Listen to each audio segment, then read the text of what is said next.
listener, close your eyes, take a deep breath, and let me guide you into the intricate and fascinating world of Norse mythology. These tales have been passed down through centuries, weaving together the destinies of gods, giants, men, and worlds. Let us begin at the very origin of existence itself, exploring the myths and realms of timeless saga. Chapter 1: The beginning of all things. Long before the world we know, there was only Ginnungagap, the vast empty void. This yawning abyss stretched between two primordial realms. The north was Niflheim, a land of icy fog, where rivers of venom called the Elivagar flowed and froze, forming layers of frost.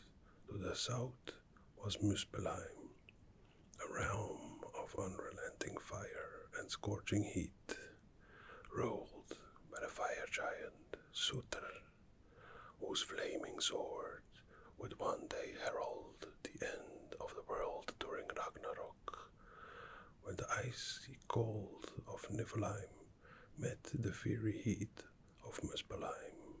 A miraculous union occurred. The ice began to melt, and from the drops of water emerged Ymir, the first being, a giant of immense size and power. Ymir was androgynous, and from his sweat sprang the frost giants, his descendants who would come to inhabit Jotunheim. Alongside Ymir came Audhumla, the great cow. Her milk sustained Ymir, and as she licked the salty, icy blocks, another being emerged, Buri, the first of the Aesir gods. Buri's son, Bor, married Bestla, a giantess, and they bore 3 sons, Odin, Vili, and Ve. The 3 brothers grew strong and wise, and seeing the chaotic world Ymir ruled, they decided to slay him. After a fierce battle, they killed Ymir, and from his body they shaped the cosmos. His blood became the seas, his flesh the earth, his bones the mountains, and his teeth the rocks. His skull formed the sky, held aloft by 4 dwarfs named Nordri, Sudri, Austri, and Vestri, representing the cardinal directions. Sparks from Muspelheim were set in the sky as stars. Chapter 2: The 9 Realms. The world the gods created was vast and interconnected, consisting of 9 distinct realms held together by Yggdrasil, the world tree. Yggdrasil's roots reached deep into the cosmos, linking the realms. Let us explore each in greater detail. Number 1. Asgard, the realm of the Aesir gods. Asgard was a shining, golden realm of beauty and power. Here stood Valhalla, Odin's great hall, where the bravest warriors, slain in battle, were brought by the Valkyries to feast and prepare for Ragnarok. Asgard was a realm of towering halls, lush meadows, and eternal splendor, protected by the Bifrost, a shimmering rainbow bridge guarded by Heimdall, the ever-vigilant watchman. Number 2. Midgard, the realm realm of humanity. Midgard was surrounded by a vast, impassable ocean where the serpent Jormungandr circled the world, biting its own tail. Midgard was connected to Asgard by the Bifrost and was seen as the heart of the gods' creation. Humans, though mortal and frail, were cherished by the gods, particularly Thor, who defended them from giants. Number 3. Vanaheim, the home of the Vanir gods. Vanaheim was a fertile and tranquil land. The Vanir, including Njord, Freya and Freyr, were associated with nature, prosperity, and fertility. After a great war between the Aesir and the Vanir, the two groups of gods made peace, exchanging hostages to seal their truce. Number 4. Jotunheim, a rugged and untamed land. Jotunheim was home to the frost giants and mountain giants, who were often at odds with the gods. The giants lived in fortresses carved into mountains and forests filled with peril. Despite their enmity with the Aesir, some gods, like Loki, had giant ancestry. Number 5. Alfheim, the realm of the Light Elves. Alfheim was a place of radiant beauty. Bathed in perpetual light, the Light Elves were ethereal beings of great wisdom and artistry, known to inspire poets and craftsmen. The realm was ruled by Freyr, who was given dominion over Alfheim by the Aesir. Number 6. Svartalfheim, sometimes called Nidavellir. This dark and cavernous realm was home to the dwarves, master smiths, and craftsmen. They forged many of the gods' most powerful artifacts, including Thor's hammer, Mjolnir, and Odin's spear, Gungnir. Svartalfheim was a world of endless tunnels, glowing forges, and a constant clang of metal on anvils. Niflheim, the icy realm of mist and cold. Niflheim was a foreboding and desolate place. At its heart lay Helgamir, a bubbling spring from which all rivers flowed, and it was guarded by the dragon Nidhogg, who gnawed at the roots of Yggdrasil. Number 8. Muspelheim, a realm of flames and destruction. Muspelheim was ruled by Surtr, whose fiery sword would set the world ablaze during Ragnarok. The fire giants of this realm were fierce and destructive, representing the raw, untamed power of creation and destruction. Number 9. Helheim, the shadowy underworld. Helheim was ruled by Hel, Loki's daughter, who presided over those who died of sickness or old age. It was a cold and dreary place, with high walls and gates that no one could escape. Hel herself was half living, half dead, reflecting her dominion over the dead. Each realm was unique, contributing to the balance of the cosmos, with Yggdrasil at its center, connecting and sustaining all life. Chapter 3. Odin the Allfather. Odin, the eldest of the Aesir, was not merely a god of wisdom and war. He was a seeker, always striving to uncover the deepest truth of the universe. His sacrifice on Yggdrasil for 9 days and nights was just one of many trials he endured for knowledge. Odin often wandered the realms in disguise, wearing a cloak and wide-brimmed hat, seeking wisdom from mortals and gods alike.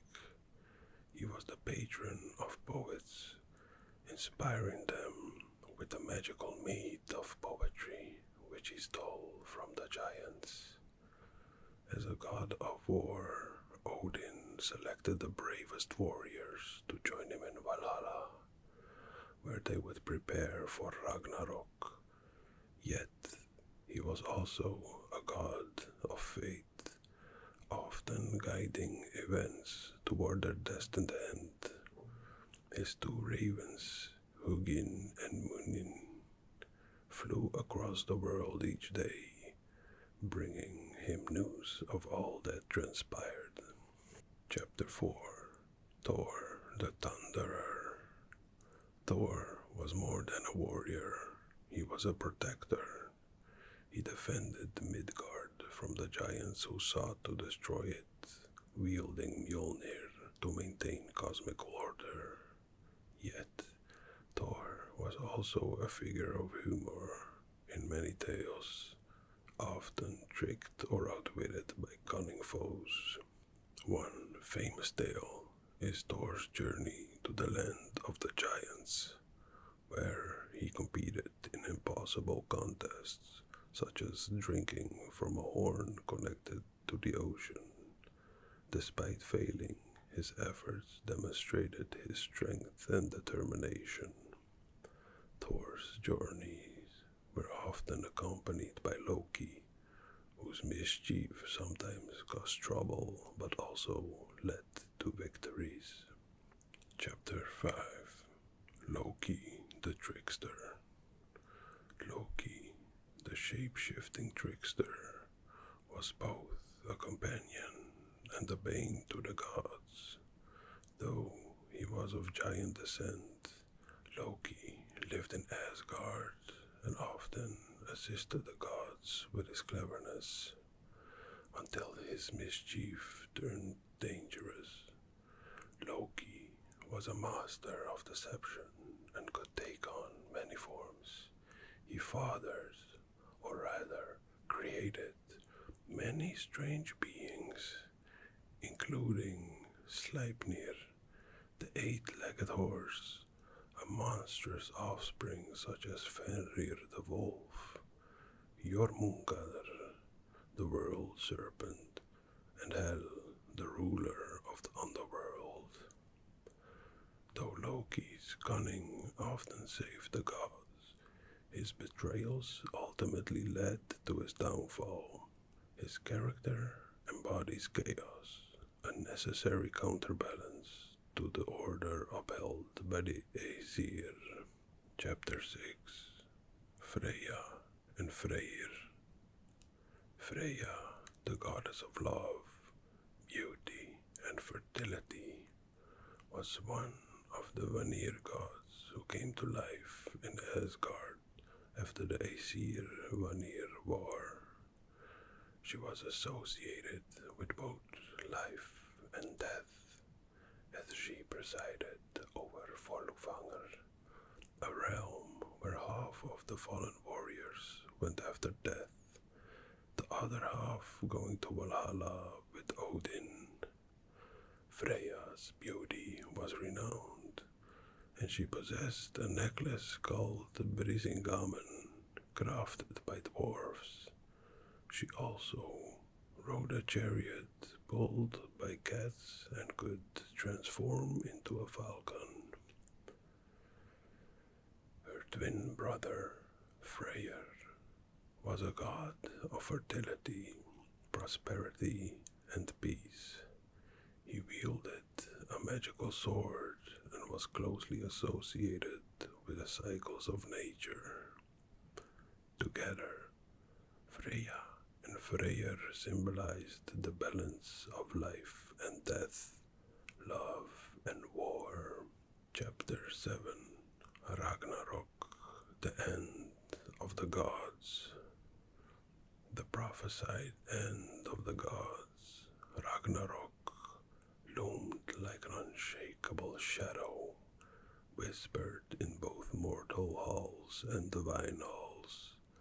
This cataclysm, foretold by the Völva, Osiris, in Odin's quest for wisdom, would unravel the fabric of the 9 realms, setting the stage for the rebirth of the cosmos. Ragnarok's harbingers began with Baldur's death, an event as tragic as it was inescapable.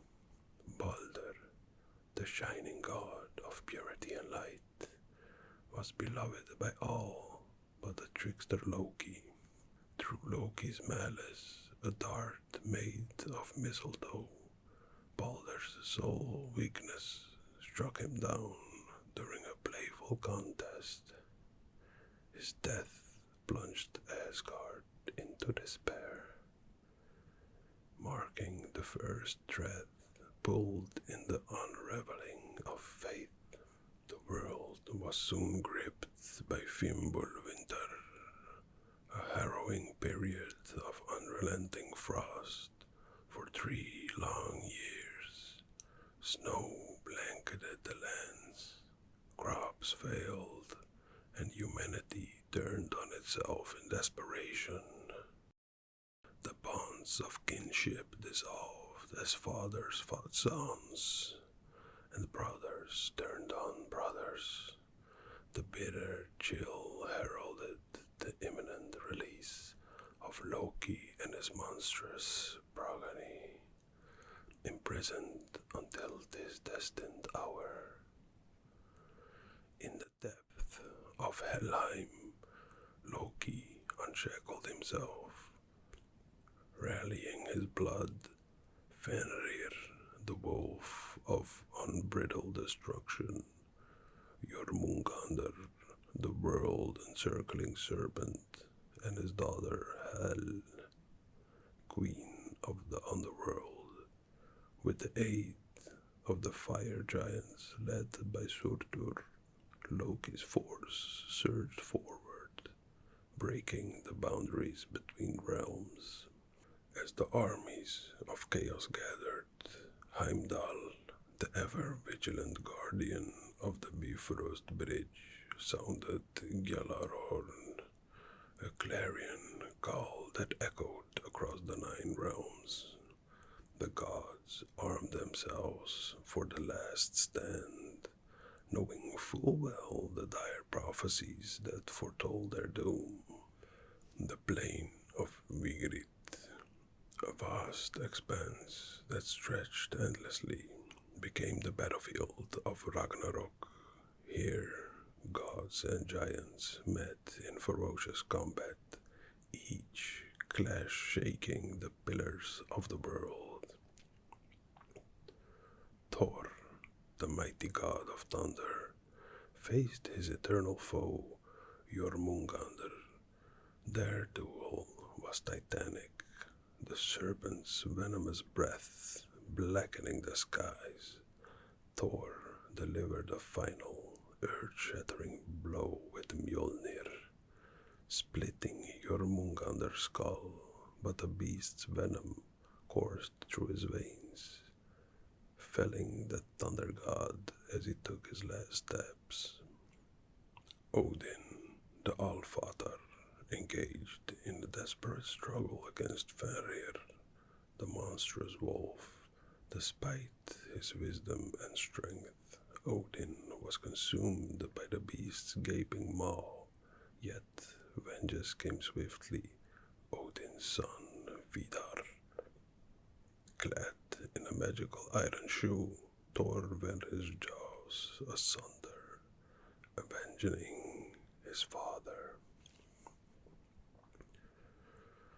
At the heart of the fray Loki and Heimdall, embodiments of chaos and vigilance, met in a duel that epitomized their enmity.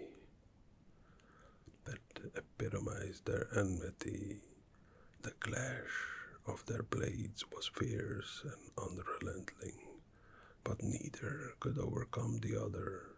In a final, fateful strike, they simultaneously pierced each other's hearts, falling dead side by side. As the gods fell one by one, Surtur, the fire giant, unleashed his flaming sword, igniting the world in an inferno. The flames consumed Asgard, Midgard, and all the realms, while Jormungander's venom and Fenrir's howls filled the air. The oceans rose, submerging the burning earth, extinguishing the fires in a cataclysmic wave. In the wake of Ragnarok, silence reigned.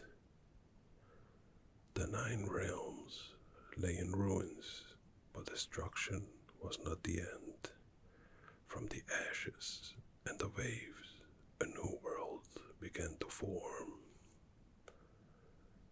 Amidst the ruins of Midgard, 2 human survivors, Lif and Lifbarasir, emerged.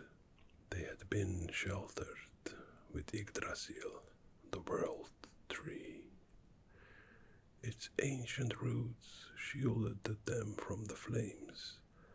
Their names, meaning life and striving for life, symbolized the indomitable spirit of humanity. From despair, the earth would be repopulated and human life would begin anew. As the realms healed, some of the gods returned, including Balder, who emerged radiant and whole, a sign of renewal. Alongside him stood Hud, his brother, whose role in Balder's death had been forgiven in this new age. Together, they presided over the dawning of a peaceful era. The cycles of destruction and renewal, death and rebirth persisted as an internal truth of the cosmos. Ragnarok had fulfilled its purpose, cleaning the stage for a new balance to emerge.